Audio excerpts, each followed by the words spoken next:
What is up, Avatar The Last Airbender fans? I hope that you're having an amazing day and are either watching Avatar The Last Airbender on Netflix or have already binged it. But it's time for me to talk about episode 6, entitled Masks. I've now made it to this point in the season, and this was actually an episode that I've been hearing a lot about from the jump. So I'm going to be breaking it down, but before we get going, as always, make sure you smash like and subscribe if you're new here. Because if you don't, I'll steal your face. Just kidding. Or am I? But guys, after watching this one, I actually came out a little bit more conflicted than I have with any of the other episodes. I guess this is really the first time all season that I've had some real hang-ups while watching an episode. And as for the episode itself, it really finishes strong. It sticks the landing, and I think I could almost go to the length to say that I loved this episode, but it also is the episode that I've had the most issues with. And so I think with this review, what I want to do is start with the negatives that I had about it and then finish with the positives. And so this episode is really the second part of Spirited Away and is finishing off that storyline, but within that they're mixing in the Blue Spirit episode. And trust me, we're gonna get to the Blue Spirit. But Aang has to go talk to Roku about Ko, and honestly I was extremely stoked about this coming off of Spirited Away. All the pieces felt like they were there, and then starting this episode and getting into it, I was pretty quickly underwhelmed with how this entire sequence sort of played itself out. To me, it just seemed so easy. Like, Aang walks into the temple and he's just very quickly in the presence of Roku. Obviously, there's the guy that helps him and he gets in there, but there really wasn't much fight there. There wasn't much challenge. And then all of a sudden, we're just in the Roku sequence. And I've talked a lot about comparing this to the original and letting this series stand on its own. And that's really how I've been approaching it. But when they adapt sequences shot for shot like this, I think it's a little bit easier for me as a fan to be a bit more judgmental, you know what I mean? I'm a massive fan of the Winter Solstice episodes in Book 1, and that first meeting between Aang and Roku, I feel like the importance given to that moment, the weight of that situation, it's just such a big deal in Aang's story. And as for this live action first meeting, it just kind of lacked a bit of a spark for me. And I don't know if this was the problem, but I feel like, I only watched it the one time, but it could have just been the actor who was playing Roku. I don't know if you know this guy, but I know him from Dexter. He played Masuka in Dexter, and Masuka is kind of like this pervy dude.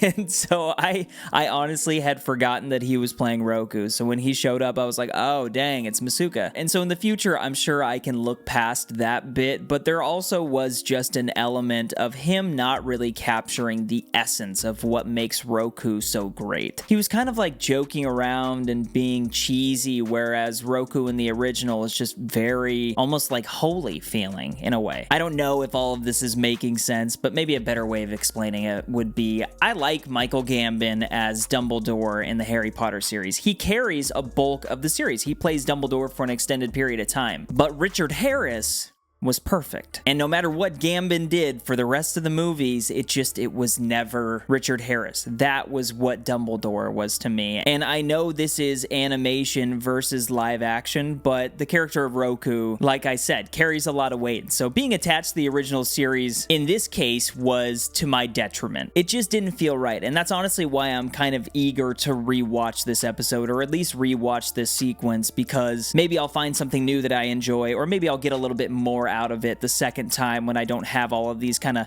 pre-existing things going on in my head. But yeah, then you have Aang getting done with that. He opens up the door and all the fire sages are paralyzed by Nyla, and June and Nyla are there.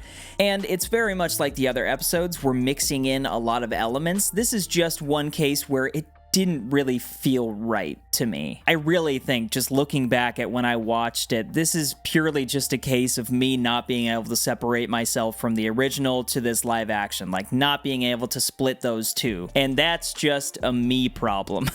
But I only had one other really small qualm, and it was just a sequence that I had a similar vibe with. It was the speech that Zhao gives to his men after he captures the Avatar. I've always loved that speech, and the scope of that speech, it just seemed so massive in the show. But in this, he was just like standing on a box talking to like 50 men, and he was just like, I'm an admiral now, we got the Avatar, let's go party. And I was just like, all right.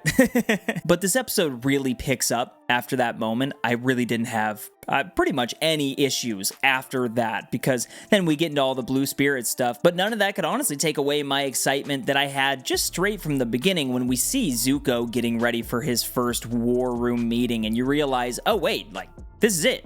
The way that was mixed in just at the top of the episode, you know that more of that's coming. So I never really got too low on this episode because I knew we were going to get to the good stuff, and we certainly did. I love the way that they mixed everything in, showcasing, the innocence of Zuko and seeing the moments that turned him into what he is while telling the story through an episode where he's literally wearing a mask. It was astounding, man. And the way that they adapted the Blue Spirit sneaking into the stronghold and rescuing Aang, it was so damn cool. The action was exactly what I wanted. I even looked at my wife during the sequence when they were like standing on the ladders, and I was like, oh, so they're actually doing this. But I thought the effects were really cool, and that sequence really landed for me. There was a lot of shot-for-shot type stuff within that, and it was just cool to see that being played out practically. But they do end up getting away, obviously, and I actually really enjoyed the new little moment between Aang and Zuko. Aang kind of gets Zuko to open up a little bit, and scenes like this are what excited me so much about the adaptation, getting a little bit more depth, a little bit more exposition, and it eventually turns right back into the original, just word for word. Aang talks about his friend from the Fire Nation and asks, if they would have been friends back then, and then Zuko lashes out at him. I got chills, man. The emotion, guys, I tell you, straight up water bending from my eyes. But Dallas has completely held this character down for me, and the sequences give so much added depth to his struggle. The war room meeting where Zuko speaks out, and then we have the Agni Kai with Ozai. Ozai is ruthless, and we get to see a bit of his power. But Zuko had him, man. He actually had a step on Ozai, but he showed weakness, and Ozai turned that around and burned him. Did anybody else think that this was just so cool to see in live action? Just to see all of this play out. This is one of those moments that I was the most excited about, just to see how they did it. And you got Iroh standing there, you even saw the little smirk from Azula. I loved how it all came together. And then there's the banishment scene. Dallas's performance in that was absolutely heartbreaking, and we get to see how all of that played out between Ozai and Zuko and why that happened. And I also love them placing Iroh in the middle of all of these situations, because you oftentimes forget that Iroh and Ozai are brothers. Like, that is a real relationship dynamic there that we gotta cue in on. But yeah, I mean, another moment that really landed for me was the whole 41st Division stuff when Zuko gets back onto the ship, and these men have now realized that he literally is the reason why they are alive. And he gets on the ship and they all stand at attention, and Zuko's like, what's going on? It's so powerful, and Iroh starts to give this monologue. It's very similar to that show Dark, if any of you guys have seen that on Netflix. I feel like the end of every episode of Dark, there's always this like very powerful send-off, whether it's a monologue or just like an amazing song. They always do something to heighten the emotion at the end, and I've noticed that out of this series. At the end of every episode, there's something happening that really heightens the emotion and gets you to be like, gosh, I gotta watch the next episode. But he's talking, and we see Aang giving Ko the totem and getting his friends and the villagers back, but also seeing that Gyatso is now gone. A very key moment for Aang's story. And this episode really it had a way of roping me back in. By the end of it, I was like, let's freaking go. That was awesome. I mean, mainly just because Zuko is a character that I care a lot about, man. And seeing him done well and done right in live action has been